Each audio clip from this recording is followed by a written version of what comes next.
Hello, guys. So, let's study a little bit about questions with the verb to be. Então, vamos estudar um pouquinho as perguntas com o verbo be, ou verbo to be, como muitos gostam de chamar, tá? E para ilustrar que esse verbo be, eu trouxe uma fala, né, uma citação de Shakespeare, que é bem conhecida. Lembrando que o verbo be pode significar tanto ser quanto estar, tá? Então, a gente sempre vai olhar para essa frase e entender o contexto dela na frase, para ver se ela quer dizer um estado mais permanente de ser ou de estar. Por exemplo, se eu falo I am happy, eu sou feliz, pode ser. Mas se eu falo I am happy today, eu estou feliz hoje, tá? Mas depois a gente vai vendo isso com mais calma. Então, vamos dar uma olhadinha aqui no Shakespeare? Então, é a famosa frase dele, to be or not to be, that is the question. Então, a frase de Hamlet, né, na peça que Shakespeare escreveu Hamlet, e eu vou aqui ler um pedacinho. To be or not to be, that is the question. Whether it is nobler in the mind to suffer the slings and arrows of our outrageous fortune, or to take arms against the sea of troubles, and by opposing end them, to die, to sleep, no more, and by sleep we say we end. Então, aqui quando ele fala to be or not to be, ele está falando ser ou não ser, esta aqui é a questão, ele está refletindo sobre a própria existência dele.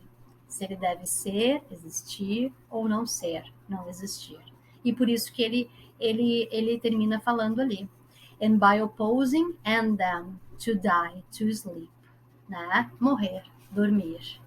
No more, sem mais. And by sleep, we say we end. E pelo sono, por dormir, sleep, nós dizemos que acaba, né? Então, morrer. Então, só uma curiosidade antes da gente ver um pouquinho mais sobre esse verbo be, famoso to be. Então, na semana 2, na semana anterior, a gente viu um pouquinho as formas positivas e a gente tinha um quadro demonstrando as formas interrogativas. Então, vamos ver um pouquinho as formas positivas e interrogativas do nosso verbo be, o famoso verbo to be, né? Então, I am, ou I'm, eu sou ou eu estou, e para perguntar, vou perguntar, am I? Am I your teacher? You are, então você é, ou vocês são, lembrando que o you serve tanto para o singular, para falar com uma pessoa, você, quanto para o plural, vocês, tá? Então, you are, você está, ou vocês estão, vocês são, vocês estão, né? E a gente pode ter a forma contraída, you're, né? E para perguntar, então, eu pergunto, are you? O he, o she e o it combinam com isso. Então, he é ele, she é ela, e o it é o nosso pronome neutro do inglês. Então, ele pode ser tanto ele quanto ela. E a gente costuma usar esse it para coisas, animais, quando a gente não sabe se é uma fêmea ou um macho, para falar das horas, do tempo. Então, a gente usa o it, certo? Então, até quando a gente fala do tempo ou do clima, a gente usa it, que no português a gente não usa nada. Por exemplo, está quente hoje. It is hot today. A forma, então, contraída é his, ou she's, ou its. E para perguntar, eu vou perguntar, is he, is she, or is it? We are, então nós somos, ou nós estamos. Forma contraída, we're. E para perguntar, are we? O you are, então o you se repete aqui, lembrando, pensando que é o you de vocês, né? Então, you are, your, are you? They are, their. Então, eles são ou elas são, lembrando que no inglês não tem essa diferença, sempre they. Their, né? Contraído. E para perguntar se eles são ou eles estão, are they? E aqui, então, a gente tem dois exemplos. Por exemplo, eu digo, she is an engineer. Ela é uma engenheira, né? Se eu quiser perguntar, eu vou fazer essa inversão. O sujeito vem para cá e o verbo vem para cá. Então, fica assim.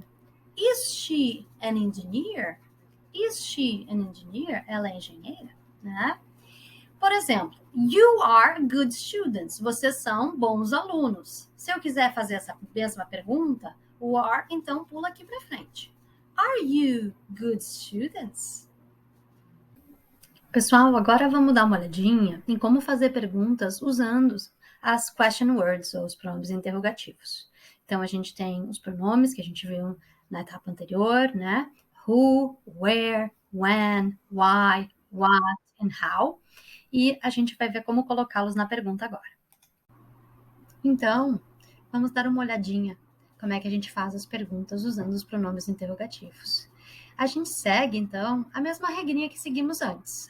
As flechinhas aqui mostram para vocês. Enquanto na frase afirmativa eu digo My name is Letícia, a gente olha ali a flechinha, o is pulou para frente do my name, que no caso virou your name para fazer a pergunta. Então, eles invertem de posição e ali na frente eu uso o meu pronome interrogativo, what. Então fica, what is your name? My name is Letícia. Tem mais um exemplo abaixo, por exemplo, estou falando ali, my family is from Novo Hamburgo. Então, a minha família é de Novo Hamburgo. Então, vocês vão ver que o is, com a flechinha verde ali, passa para frente. A expressão my family passa para o outro lado, apesar de que na hora, como é outra pessoa que vai estar me fazendo essa pergunta, ela vai falar your family, não my family, né? E o where, que é o pronome interrogativo, vai bem na frente da pergunta. Então a pergunta fica: Where is your family from? My family is from Novo Hamburgo. Então, pessoal, espero que tenham gostado das explicações. Desejo a vocês uma boa semana de estudos. Até mais.